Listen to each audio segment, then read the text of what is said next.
Kamusta? Maayong adlaw, buenos dias. Welcome ulit sa vlog. At ako nga pala si Brave and today, pagpapatuloy namin ng asawa ko ang aming naging adventure sa pangatlong araw namin sa Japan. Kaya tara, sama ka. Ohayo gozaimasu. Sorry. Thailand man. Morning. Day 3. Day 3 na? Oo. Wednesday, day 3. Day 3 dito sa Japan. Activity for today, pumunta tayo sa Universal Studios Japan para ma-enjoy yung Universal Studios Japan. Yun. We will update you with the things that we're going to do there once nandun na kami. Pero sa ngayon, medyo natagalan kami sa aming mga outfit. Tignan yung outfit na misis ko. Yan. Yan. Yes. Yun. Mamaya, papakita ko rin yung sa akin pag nasa taas na kami. Kakain muna kami. Dito pa rin sa Family Mart kasi meron silang parang area kung saan pwedeng kumain dun sa second floor. Yun. We'll see you. So, ito yung outfit. Actually, magko-quote pa ako.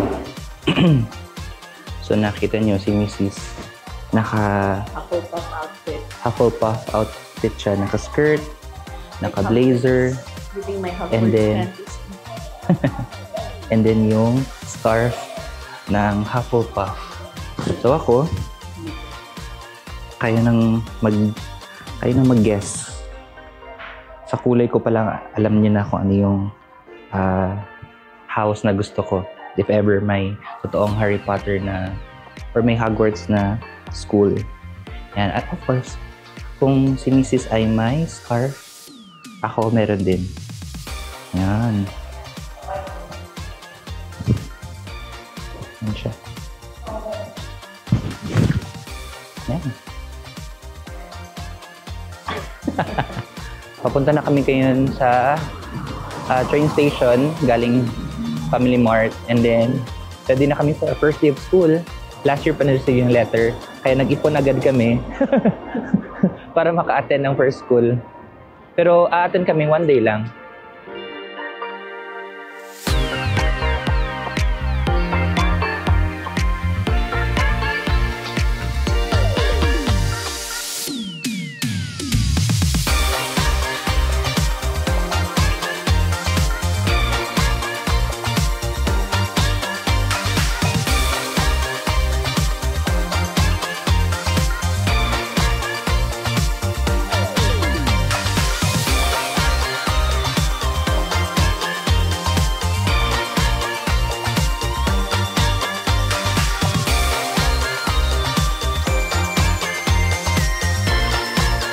So, pagpasok niyo dun sa arch ng Universal Studios, makikita nyo to the right yung globe, yung sikat nga globe, Universal Studios. Yan.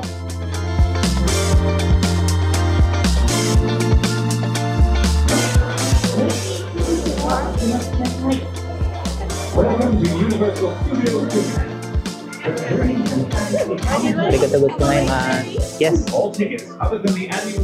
Okay. Yun yung entrance. Mabilis lang. Madami namang entrance or gate. So, mabilis lang kayo makapasok. So, again, ito na naman yung entrance after dun sa gate.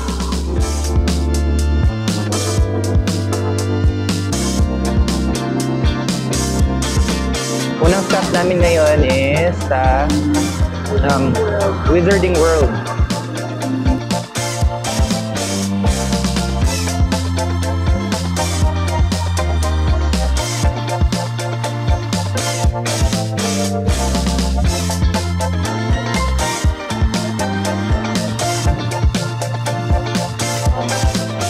So, madadaanan nyo to. Kung papunta kayong Wizarding World, madadaanan nyo itong parang Stonehenge na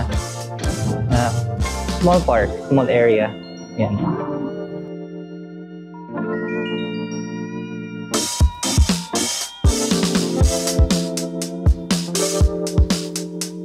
Kung nagtataka pa rin kayo kung saan yung sasakyan ni Ron, so, andito pala siya. Hindi siya nakauwi. Yan. So sabi nila, umaandar pa rin yan kapag kailangan ni Ron ng tulong.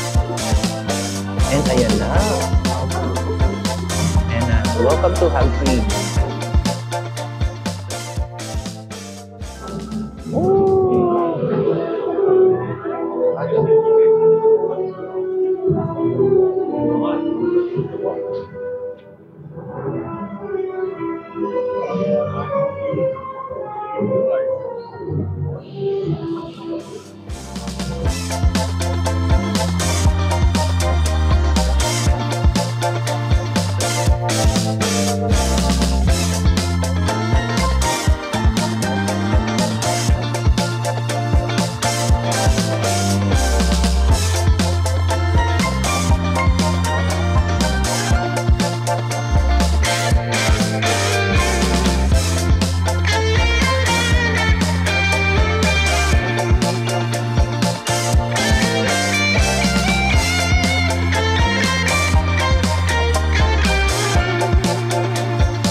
Dito na kami ngayon sa Wizarding World. Actually, kanina pa kami nandito, pero since hindi pa time or oras namin for the Forbidden Journey ride, so hindi pa kami pinapasok. Actually, pumunta na kami dito mga 9:40-ish. Sinabi talaga sa amin na pag 9:50 pa talaga pasok. So, yun.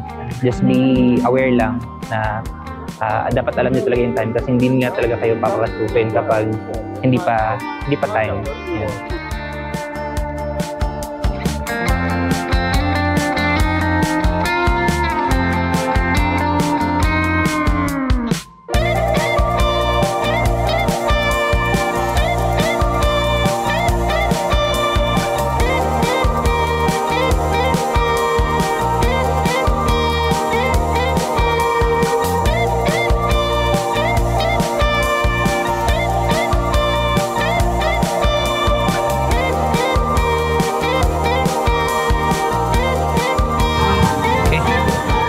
So, tapos na kami sa Forbidden Journey. Ang ganda ng Forbidden Journey. So, ngayon, dito na naman kami sa Flight of the Hippogriff. Express Pass pa rin. So, yung nasa right side, yun yung standard. Yung Express Pass is dito. Papasok ka lang agad. Yan. Kami na sana yung susunod kanina na sasakay sa Flight of the Hippogriff. Kaso lang, hindi ako kasya dun sa upuan kung saan kami umupo. Kasya si Carrie dun, na-lock yung parang bar or harness. Pero yung sa akin, parang kulang ng isang push pa. So, binigyan kami ng option na mag-wait until 5. After 5 minutes para dun kami sa pinaka front row na sasakay kasi mas wide yung upuan doon. So, mas kasya ako doon. Or, hindi na lang namin i-proceed yung ride na to. So, we chose to wait up to 5 minutes para mabigyan kami ng front row. Yun lang, aware lang sa mga sasakay dito. So, kapag medyo matangkad kayo or malaki or long-legged yun, possibility mangyayari din to sa inyo. Pero may option naman na may konting wait time lang. So, ngayon kami na yung next. So, nasa row 1 na kami. Papakita natin. So, dito yung row 1. Ayan. Tapos 2. Tapos 3 hanggang doon sa likod. I think until row 7 to. So, yung row 1, yung kasha. Sa row 1 kasha yung mga malalaki. Example lang tayo, ha? Yan siya. So, ini-explain na yan siya na may option siya na mag-wait for 5 minutes para bigyan siya, para ibigay yung row 1 na seat para sa kanila. Actually, dalawa sila, hindi kasha. Okay lang naman, hindi naman ganun katagal yung paghihintay namin. So, mas mabuti na yung safe kaysa yun, unsafe. Galing na kaming Harry Potter area at ngayon mag-lunch kami dito sa Happiness Cafe. So, ganito yung look dito sa loob. So far, time check, it is 11:21. So, hindi pa ganoon naman kahaba yung pila, pero may pila naman.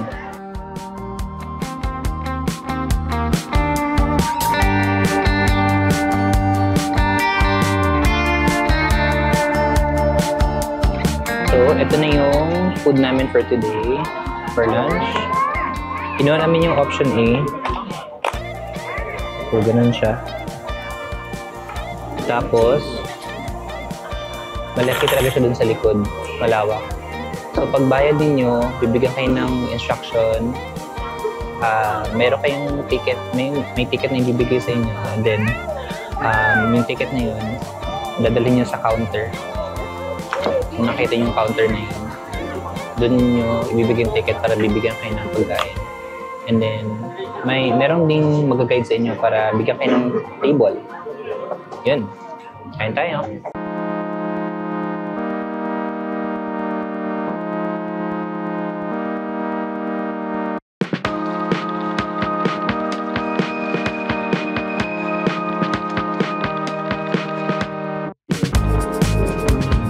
So, bumalik kami dito kasi i-explore namin yung mga iba't ibang stores. So, first stop is the Honeydew.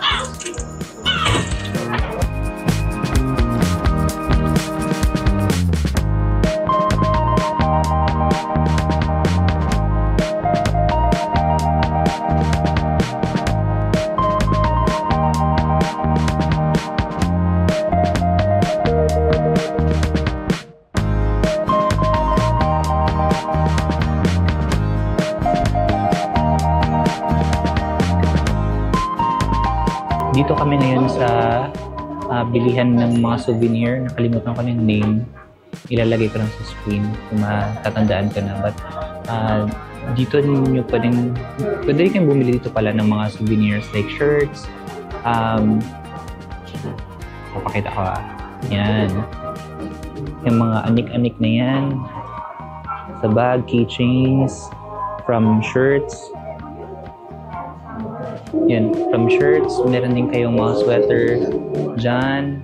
Magbabayad na tayo, pero mabait nila kasi nalaman nilang XL yung isang size ng shirt. So, pinahanap, yung isang shirt ko kasi large lang. So, sabi nila may na XL, pero sabi nila, check nila ulit kung meron ba. Pero bago yun, tingnan nyo naman yung broomstick.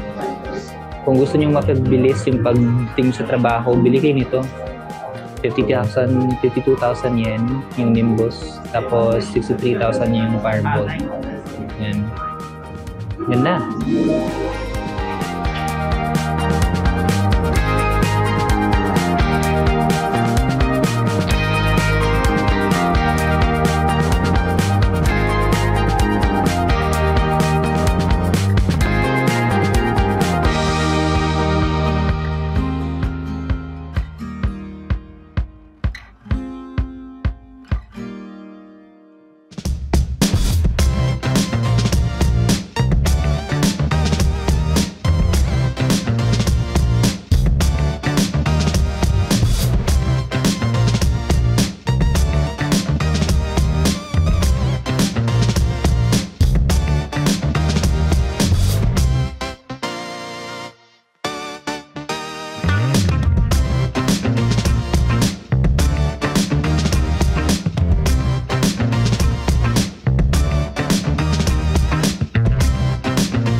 sumakay kami sa Yoshi's Adventure.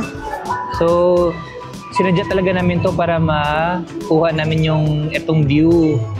Yan, para i-share naman namin kung ano yung makita kapag ito yung sasakyan ninyo. Napaka child-friendly nito. At sa mga gustong mag-chill lang sa mga rides, ito na yun.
Kami sa Flying Dinosaur ride. Maganda. So nakakatulong yung hindi pag-overthink ng sobra, at saka kapag nakasakay na kayo at feeling nyo parang sasakit yung tiyan or ulo ninyo, tikit lang. Yes, yun nakatulong. Tapos sobrang nakakatulong din yung pagsigaw. Wala silang pakialam doon. Kahit anong isigaw nyo lang. Although, mabilis lang naman siya matapos. Pero, syempre, kapag hindi ka kikibo or wala kang gagawin doon, for sure, baka masuka ka after. Yun. Try nyo rin yan kung makapunta kayo rito.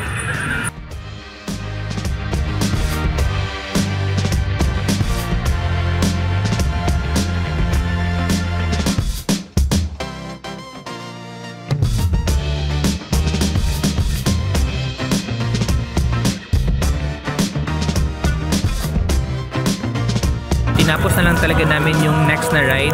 Sinagad na lang din namin. Sumakay na lang din kami sa Hollywood Dream.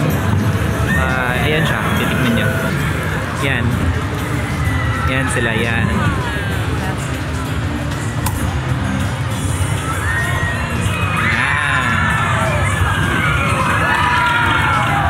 So, yun. Tinakyan na rin namin yun para matapos na. Pwede kang pumili ng mga available music na ipapatugtog habang nakasakay ka dun sa ride na yun. So ngayon, yung gagawin na lang namin is lilubutin namin yung left side ng Universal Studios kasi yun pa yung hindi namin na pupuntahan. Papakita din namin kung ano yung mga meron dito.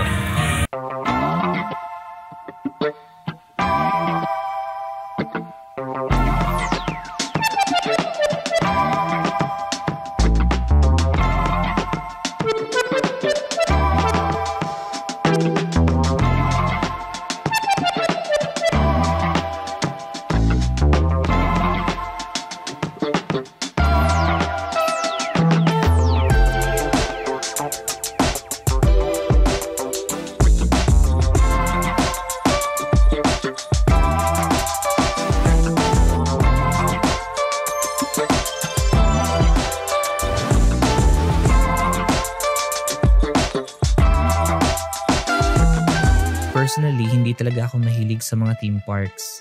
Pero habang ini-edit ko yung vlog na to, naalala ko lahat yung mga masasayang memories at experiences na ginawa namin ng asawa ko.